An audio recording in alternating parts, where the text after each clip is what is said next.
بسم اللہ الرحمن الرحیم۔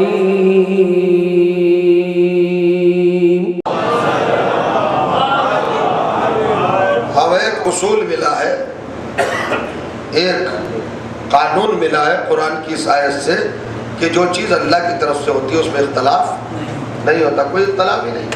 سورج اللہ کی طرف سے ہے، روزانہ اپنے معمول پر ہے، چاند اللہ کی طرف سے ہے، اپنی سیرت میں کبھی اختلاف نہیں کرتا، ستارے اللہ کی طرف سے ہے، اپنی سیرت میں اپنی روش میں کبھی اختلاف نہیں کرتے۔ درخت، یہ آسمان، یہ زمین، یہ پہاڑ، یہ سمندر، یہ سب اللہ کی طرف سے اللہ ہی نے بنائے ہیں، اللہ کے مقرر کیے ہوئے ہیں۔ ان کی سیرتوں میں آپ اختلاف نہیں پائیں گے۔ توجہ ہے نا؟ آپ دیکھیں کعبہ اللہ کی طرف سے ایک ہے، کوئی اختلاف نہیں۔ مسجدیں بندوں کی طرف سے ہیں تو کتنے اختلافات ہیں۔ کیا کسی نبی کو کسی نبی سے اختلاف کرتے ہوئے آپ نے دیکھا؟ کوئی سیرت، کوئی سنت یا کوئی تاریخ آپ کو ایسی ملی کہ کوئی نبی دوسرے نبی کے خلاف گیا ہو یا ایک نبی نے دوسرے نبی کے خلاف فتویٰ دیا ہو؟ نہیں، یہ اللہ کی قائم کی ہوئی حجت ہے، یہ پروردگار عالم نے استوار کی ہے۔ تو اللہ کیا کہہ رہا ہے کہ قرآن میں اختلاف نہیں ہے، اور یہ اختلاف نہ ہونا یہی میرے قرآن ہونے کی دلیل ہے، میری کتاب ہونے کی دلیل ہے۔ اب آپ نے غور کیا، لیکن دشمنان اسلام اس دعوے کو بھی برداشت نہ کر سکے اور اس دلیل کو بھی تسلیم نہ کر سکے۔ انہوں نے آگے بڑھ کے کہا کہ صاحب دعویٰ تو اللہ نے کر دیا کہ قرآن میں اختلاف نہیں، مگر اختلافات تو ہیں۔ ذرا ایک باریک سی بات ہے، اس کو سمجھ کے چلیے گا۔ یہ بہت بڑا مشن ہے، بہت بڑی تحریک ہے اور بہت بڑی ذمہ داری ہے۔ قرآن کو اللہ کی کتاب ثابت ہونا یہ بہت بڑا فریضہ ہے، سب کچھ اسی کے اوپر دار و مدار ہے۔ اب دشمن قرآن، دشمن اسلام تین اختلافات لائے چھانٹ کر، قرآن کے اندر سے نکال کر، بڑا تفاوض کر کے، بڑی تلاش کر کے، بڑی جستجو کے بعد اور بڑی ریسرچ کے بعد وہ تین اختلافات لائے، تین ٹکراؤ۔ پہلا اختلاف سورہ بنی اسرائیل، قرآن مجید کا 17واں سورہ، آیت نمبر 88 اس کے اندر ارشاد ہوا قل لئن اجتمعت الانس والجن علی ان یاتوا بمثل هذا القرآن لا یاتون بمثلہ ولو کان بعضهم لبعض ظہیرا۔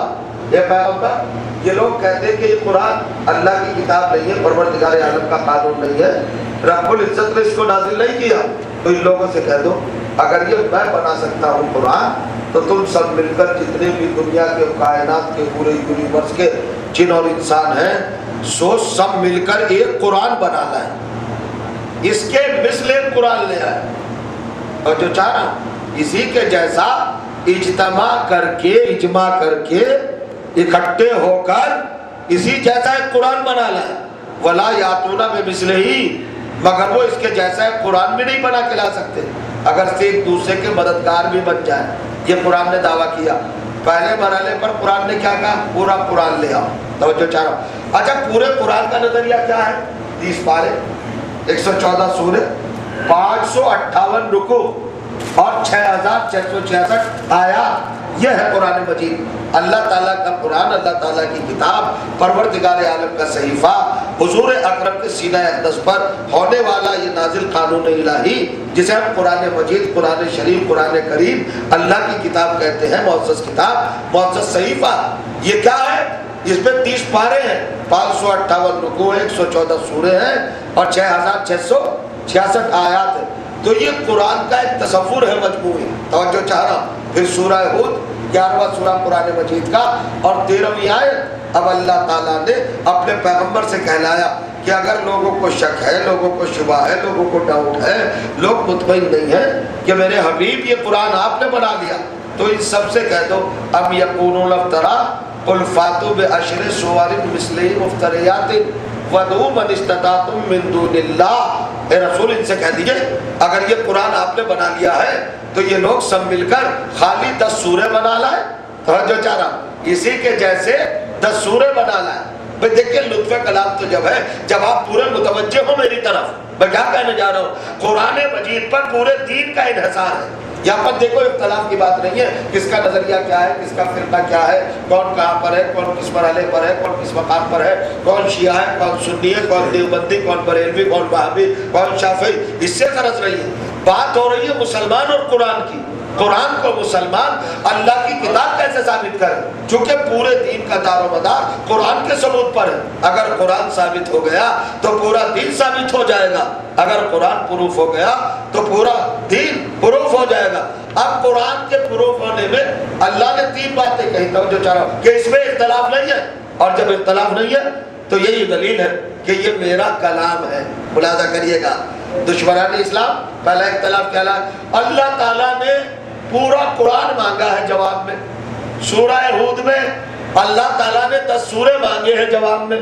اب آگے بڑھیے، سورہ بقرہ قرآن مجید کا دوسرا سورہ، اس کی آیت نمبر 213، وہاں پر ارشاد ہوا ان کنتم فی ریب مما نزلنا علی عبدنا فاتوا بسورۃ من مثلہ۔ تمہیں اگر شک ہے یہ قرآن ہمارا نہیں، اللہ کی طرف سے نہیں، محمد نے بنا ڈالا ہے، تو ایسا کرو کہ تم بھی ایک سورہ بنا لاؤ۔ آپ نے نہیں دیکھا، پہلے پورا قرآن مانگا، پھر 10 سورے مانگے، پھر ایک سورہ مانگا۔ اب پتہ نہیں آپ کہاں ہوں گے، مجھے تو نہیں معلوم آپ کا ذہن کہاں ہوگا۔ اللہ نے کہا قرآن میں اختلاف نہیں، اور اختلاف چونکہ نہیں ہے یہی دلیل ہے کہ یہ میرا کلام ہے۔ اور جو چاہ رہا ہوں چونکہ عدم اختلاف کو دلیل صداقت بنایا کہ یہ قرآن میرا کلام ہے، اس میں کوئی اختلاف نہیں ہے، کوئی ٹکراؤ نہیں ہے۔ مگر دشمن 3 ٹکراؤ لے کے آیا کہ اللہ تعالیٰ نے پہلے تو پورا قرآن مانگا، پھر 10 پارے مانگے، 10 سورے، پھر ایک سورہ مانگا، تو 114 سورے الگ ہیں، 10 سورے الگ ہیں، ایک سورہ الگ ہے۔ یہ تو دیکھیں آپ اگر فگر دیکھیں آپ، بھئی 114 کا عدد الگ ہے، جو 114 ہے وہ 10 نہیں، جو 10 ہے وہ 114 نہیں، جو 10 ہے وہ 1 نہیں، جو 1 ہے وہ 114 نہیں، تو ٹکراؤ تو ہو گیا نا۔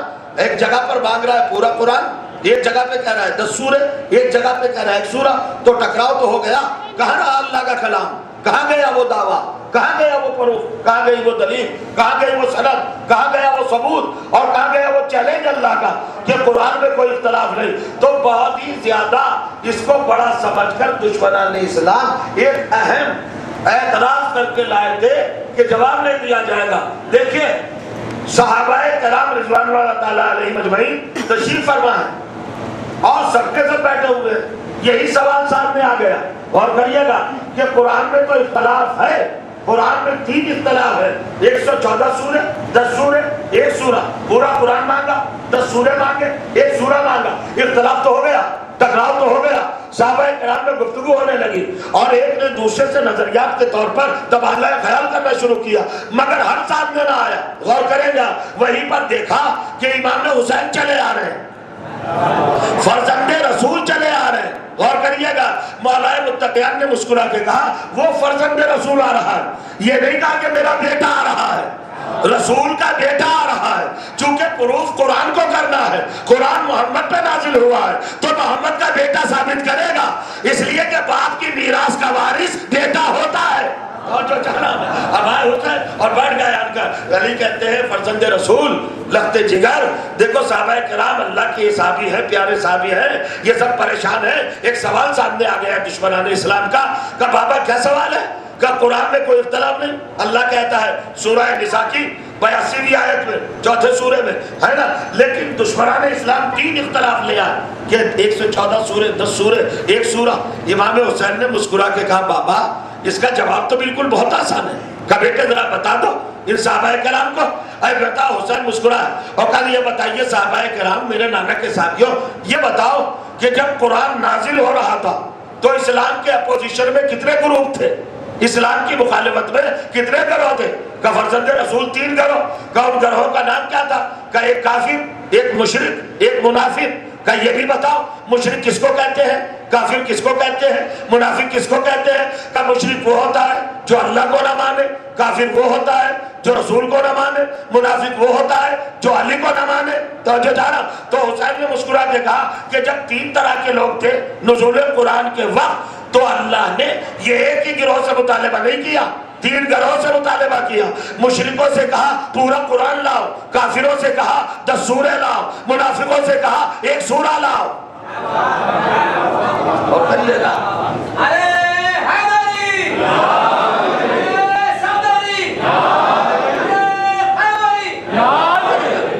آپ نے کچھ ملاحظہ کیا کہ نہیں؟ اصل میں خطاب پروردگار ایک گروہ سے نہیں ہے کہ کہ خالی انسانیت کے ایک گروہ کہہ دیا بھائی سب مل کے قرآن لے آؤ پورا، یہ 10 سورے لے آؤ، 10 پر ایک سورہ لے آؤ.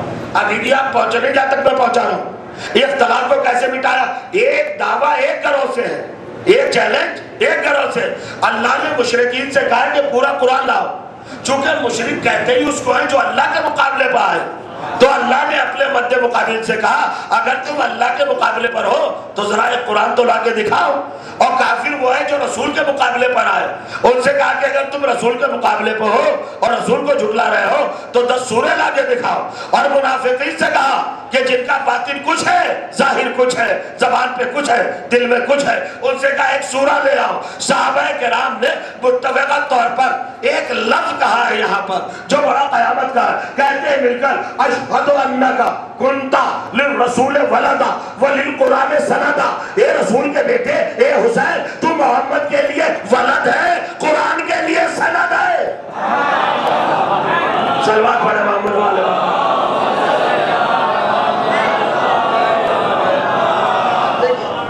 اب حسین کی منزل سمجھئے، حسین کا مرتبہ سمجھئے. بیٹھو گئی ایک آواز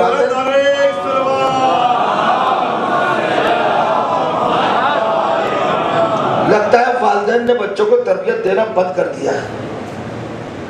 فرش ادا کے کچھ آداب ہوتے تھے، کچھ تہذیبیں ہوتی تھی. ہماری مجلسوں کے کچھ زاویے ہوتے تھے. بزرگوں کا مقام الگ ہوتا تھا، جوانوں کا مقام الگ ہوتا تھا. بچے الگ اپنے ترتیبوار بیٹھے ہوتے تھے بڑی عزت و احترام کے ساتھ. چونکہ ان مجالس میں، ان تقاریر میں قرآن کی باتیں ہوتی ہیں، رسول کی باتیں ہوتی ہیں، رسول کے جانثار اور ان پر قربان ہونے والے کرداروں کی باتیں ہوتی ہیں. تو بڑے احترام اور بڑی تہذیب کے ساتھ اور بڑی تعظیم کے ساتھ اس ذکر کو سنا جاتا تھا. لیکن ہم ادھر دیکھ رہے ہیں کہ اب کوئی تہذیب، کوئی تمدن، کوئی سلیقہ، کوئی طریقہ، کوئی ادب کچھ نظر ہی نہیں آتا. کیا کہا جا رہا ہے یہ نہیں معلوم، کس طرح کہا جا رہا ہے یہ نہیں معلوم، کہاں کہا جا رہا ہے نہیں معلوم، کس کے لیے کہا جا رہا ہے نہیں معلوم. جانتے ہو ہمیں سب کچھ یہی سے ملا ہے. ہمیں کتابیں پڑھنے کا تو وقت نہیں ملتا، ہمیں مدرسوں میں جانے کا وقت نہیں ملتا. یہی منبر رسول ہے جس سے ہمیں دین مل جاتا ہے. تو جب امام حسین نے قرآن مجید کے حوالے سے یہ بات کہی تو سارے صحابہ کرام نے متفقہ طور پر ایک جملہ کہا. اس جملے کو آپ نے مکمل طریقے سے محسوس نہیں فرمایا. اشہد انکا للرسول ولدا، ہم گواہی دیتے ہیں کہ آپ رسول کے لیے ولد ہیں. کیا مطلب؟ اگر وجود حسین نہ ہوتا تو ابو لہب کا وہ تانا کہ رسول آپ ابتر ہیں، آپ نسل بریدہ ہیں، آپ بے نسل ہیں، آپ نسل گم کردہ ہیں، یہ سب کہہ دیا جاتا. چونکہ حسین کی بدولت نسل رسول چلی، صالح آل رسول حسین ہی کی وجہ سے ہے. اور جو حسین کی جتنی اولاد دنیا میں ہے سادات کرام آل رسول، وہ سب حسین ہی سے چلی اور وہ سب رسول کی اولاد کہلاتی ہے. تو رسول صاحب اولاد قرار پا گئے اور اب تریت کا تانا جاتا رہا. تو صحابہ کرام نے کہا آپ رسول کے لیے ولد ہیں، اور پھر جملہ رکھا ہے وَلِلْقُرْآنِ سَنَدًا، اور قرآن کے لیے سند ہے.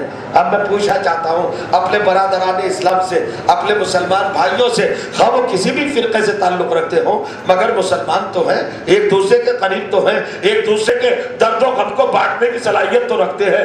آج کا زمانہ تو اختلاف کا بھی نہیں ہے. وہ مجھے یہ بتائیں، ہر ایک کوئی اپنے احکام، اپنا دین، اپنی زندگی، اپنی لائف اور اپنے مسائل کائے چیز سے طے کرتا ہے؟ اپنا حج قرآن کے ذریعے، اپنی نماز قرآن کے ذریعے، اپنا عقیدہ قرآن کے ذریعے، اپنے تمام کے تمام عوامر قرآن کے ذریعے. زکوٰۃ کس بنیاد پر دیتے ہو؟ قرآن کی بنیاد پر. حج کس بنیاد پر کرتے ہو؟ قرآن کی بنیاد پر. نماز کس طرح پڑھتے ہو؟ کا قرآن سند ہے. روزہ کیوں رکھتے ہو؟ کا قرآن سند ہے. آپ حق ہیں کہ باطل؟ کا ہم حق ہے. دلیل کیا ہے؟ کا قرآن سند ہے. ہمارے عقیدے کی سند قرآن، ہمارے ایمان کی سند قرآن، ہمارے اعمال کی سند قرآن. 73 کے 73 فرقوں کے سارے اعمال کی سند قرآن ہے. یعنی کہنا یہ چاہتا ہوں کہ امت میں اور امام میں کتنا فرق ہے. جس کے لیے قرآن سند ہو اسے امت کہتے ہیں، اور جو قرآن کے لیے سند ہو اسے امام کہتے ہیں.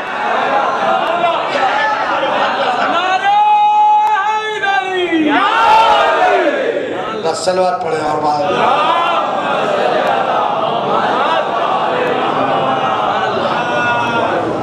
اور پھر پھر قرآن کو ثابت کیا، قرآن مجید کو ثابت کیا، یوں ہی نہیں، صحابہ کرام کا مجمع تو اپنا مجمع تھا،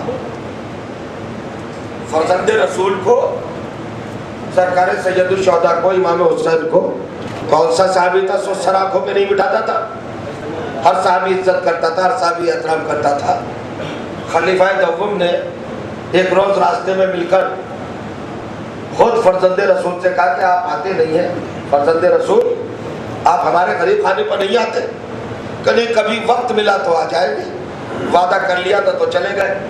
عبداللہ ابن عمر جو عمر ابن خطاب کے بیٹے ہیں وہ موجود ہے دروازے پر، امام حسین آئے، انہوں نے کہا آپ کے بابا ہیں؟ تو عبداللہ ابن عمر نے کہا نہیں، بابا اس وقت تو مصروف ہے، یا آرام فرما رہے ہیں یا سو رہے ہیں، کچھ کہا، بہرحال روایت بتاتی ہے کہ مصروفیت کا انہوں نے اظہار کر کے امام حسین کو واپس کر دیا۔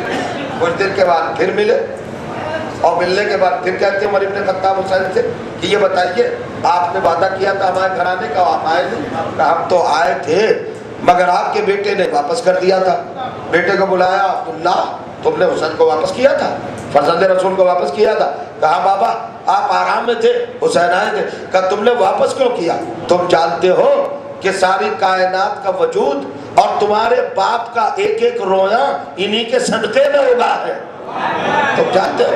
کون کہتا ہے صحابہ کرام حسین کو نہیں مانتے یا فرزند رسول کو سر آنکھوں پر ہی بٹھاتے؟ کوئی صحابی ایسا ہے ہی نہیں جو حسین کو تسلیم نہ کرتا ہو، کیونکہ حسین نے صحابیت پر، حسین نے اسلام پر، حسین نے سیرت پر، حسین نے رسالت پر، توحید پر، قرآن مجید کے ثبوت پر، ہر چیز پر احسان کیا ہے، اور یوں ہی نہیں بچایا دین۔ اور کریے گا، لوگ اصل میں تاریخ پڑھتے نہیں۔ جب دین پہ حملہ ہوا، قرآن پہ حملہ ہوا، ہمیں یزید سے کوئی ذاتی دشمنی نہیں ہے۔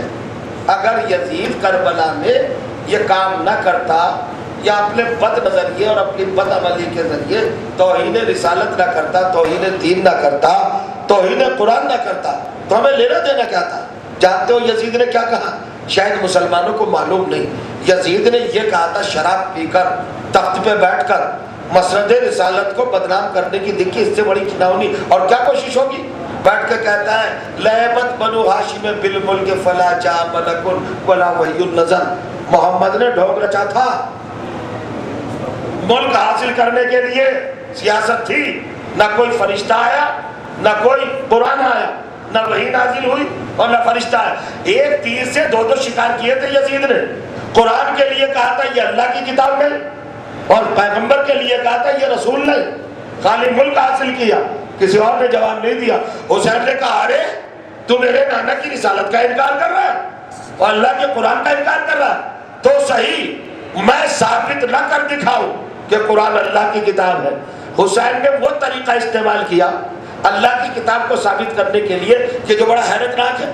حسین جاتے دربار میں یزید کے پاس، یزید سے مناظرہ کرتے اور کہتے یزید تو کہتا ہے کہ قرآن اللہ کی کتاب نہیں، لے ہم ثابت کرتے، دلیل دیتے تو دلیل دیتے، مناظرہ ہوتا، ڈیبیٹ ہوتا، آپس میں بحث ہوتی، سب کچھ ہوتی، مگر نہیں، کام نہ چلتا۔ حسین نے کہا ہم ثابت کریں گے، تو ہمیں قتل کر، ہم قتل ہو جائیں گے، اور تو ہمارا سر نوکے نیزہ پہ چڑھا، ہم نوکے نیزہ پہ آئیں گے اور پھر نوکے نیزہ سے قرآن پڑھیں گے، تاکہ زمانہ سمجھ لے کہ اگر یہ اللہ کی کتاب نہ ہوتی تو سر کٹنے کے بعد پڑھا جانا ممکن نہ تھا۔ سر کٹا ہوا کوئی پڑھ سکتا ہے؟ حیات الحیوان دمیری کی پہلی جلد میں یہ لکھا ہوا ہے کہ کائنات میں پہلا سر ہے جو جسم سے جدا ہو کر نوکے نیزہ پہ گیا اور نوکے نیزہ پہ جا کے اس نے تلاوت کلام پاک کی، قرآن مجید پڑھا، اور جب قرآن پڑھ رہے تھے حسین تو صحابی رسول تھے اس مجمع میں، کوفے کے اجتماع میں، کوفے کے شور و غل میں اور کوفے کے مجمع عام میں حسین نوکے نیزہ سے قرآن پڑھ رہے تھے۔ زید ابن ارقم صحابی رسول کے وہاں پر موجود ہیں، حضرت زید ابن ارقم رضی اللہ تعالیٰ عنہ وہاں پر موجود ہیں۔ اب حسین نے تلاوت کلام شروع کی، تلاوت جانتے ہو سورہ کہف 18واں سورہ قرآن مجید کا پڑھنا شروع کیا۔ بسم اللہ الرحمن الرحیم، افا حسبت ان اصحاب الکہف والرقیم کانوا من آیاتنا عجبا۔ اللہ پوچھا ہے پوری کائنات سے کیا تم یہ گمان نہیں کرتے ہو، تمہیں یہ نہیں حیرت ہوتی ہے کہ اصحاب کہف ہماری عجیب و غریب نشانیاں ہیں، اصحاب کہف کے بارے میں معلوم ہے 300 برس تک غار میں رہے. اب زید بن ارقم کہتے ہیں نہیں فرزند رسول آپ تو ان سے بھی زیادہ عجیب و غریب نشانی ہے. جب یہ کہا کہ آپ ان سے بھی عجیب و غریب نشانی ہے تو ایک مرتبہ بس میں نہیں کہہ سکتا آپ سے کیا عالم ہوا. حسین کے سر اقدس کی آنکھیں بند ہو گئی جو کھلی ہوئی تھی, مجمع کو دیکھ رہی تھی اور تلاوت کر رہی تھی, آنکھیں بند ہوئی. آگے بڑھا زید بن ارقم, سید سجاد کے قریب آیا. فرزند رسول آپ ہاتھوں میں آپ کے زنجیریں ہیں, آپ کے گلے میں توق ہے, آپ کے پاؤں میں بیڑیاں ہیں, آپ کی کمر میں لنگر ہے. بھائی اتنا بتا دیجئے سید سجاد آپ غربت کے عالم میں ہیں. میں نے ابھی آپ کے بابا کو بہت دیر تک دیکھا, تلاوت کر رہے تھے وہ, ان کا سر مگر آنکھیں کھلی ہوئی تھی, لیکن فرزند رسول ایک ہی آنکھیں بند کر لی. سید سجاد رونے لگے. وہ ایک جملہ کہا ارے زید بن ارقم تو رسول کا صحابی ہے, یہ بات تو نہ پوچھ. کہا نہیں فرزند رسول بتاؤ. کہا میرے بابا نے اس لیے اپنی آنکھیں بند کر لی کہ جب تک تلاوت کر رہے تھے تو مجمع پورا حسین کی طرف متوجہ تھا, لیکن جیسے تلاوت ختم ہوئی لوگوں کی نظریں زینب کے کھلے سر پر پڑی. حسین اس طرف نہیں دیکھنا چاہتے, حسین کو سب کچھ برداشت ہے. زینب کا کھلا سر, سیدانیوں کا بے ردا ہونا, درباروں بازاروں میں بلوہ عام میں یوں جانا, یہ برداشت نہیں ہے. سیعلم الذین ظلموا ایہا منقلب ینقلبون علی لعنۃ اللہ وعلی القوم الظالمین. ربنا تقبل منا انک انت السمیع العلیم. شبیہ پیغمبر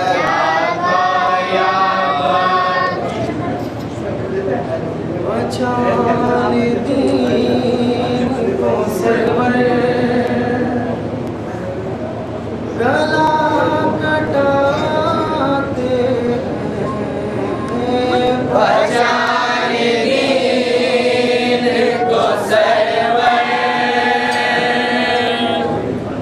گلا کٹاتے ہیں. جو رب سے وعدہ کیا, جو رب سے وعدہ اسے نبھاتے ہیں. بچان دین کو سرور گلا کٹاتے ہیں, بچان دین کو سرور گلا کٹاتے ہیں, بچان دین کو سرور گلا کٹاتے ہیں. حسینی فکر کا اعلان کرنے کو گئے, حسینی فکر کا اعلان کرنے کو گئے. گلے پتیر دمکان, گلے پتیر دمکان, گلے پتیر دمکان مسکراتے ہیں. بچان دین کو سرور گلا کٹاتے ہیں,